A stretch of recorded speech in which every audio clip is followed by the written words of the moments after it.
காய் வாங்க 2 ஆன்ட்டி வருதுங்க.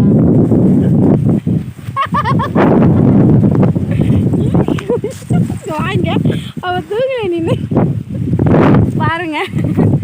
நீங்களே பாருங்க என்ன நடக்குதுன்னு பாருங்க.